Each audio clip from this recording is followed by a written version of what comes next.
A sub 4 minute mile ndilo swala linazungumziwa sana mitandaoni kwa sasa hivi tunavyoongea. Ikumbuke kwamba siku ya leo macho ya watu wengi ulimwenguni yatakuwa yanaangazia mwanariadha mwenye tajriba ya hali ya juu kutokea taifa la Kenya kwa jina la Faith Kipyegon. Ikumbuke kwamba katika taifa la Ufaransa, eneo la Paris, Faith Kipyegon atakuwa anajaribu kukimbia mbio maili moja chini ya dakika 4. Ikumbuke kwamba hii ni rekodi ambayo haijawahi wekwa na mwanamke yeyote duniani ambaye ni mwanariadha, na hivyo siku ya leo courtesy of Nike, Faith Kipyegon atakuwa anajaribu kuvunja rekodi ya kukimbia maili moja chini ya dakika 4. Wengi wa Wakenya na wafasi wake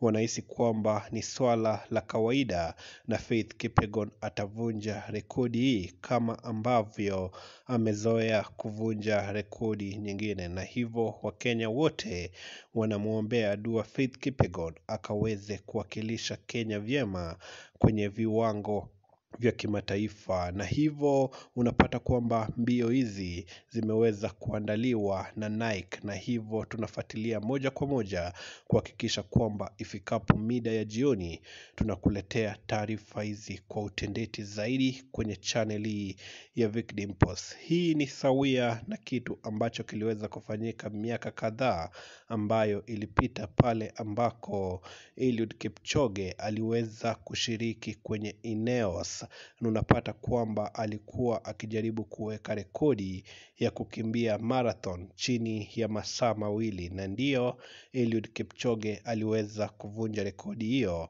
na akaweza kukimbia kwa muda wa dakika ama lisali moja na dakika 59. Kama iliwezekana kwa Eliud Kipchoge, bila shaka inawezekana vile vile kwa Faith Kipyegon. Na hivyo siku ya leo ulimwengu mzima umeweza kuangazia macho yote kwa Faith Kipyegon itakapo timu mida ya saa 2 na dakika 15 usiku.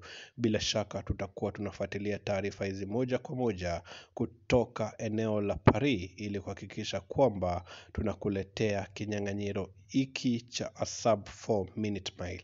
Unachohitaji ni kusubscribe kwenye channel ya Vic Dimples ili wa kwanza kupokea taarifa pindi tunavyozi upload. Je, unahisi kwamba Faith Kipyegon atavunja rekodi hii?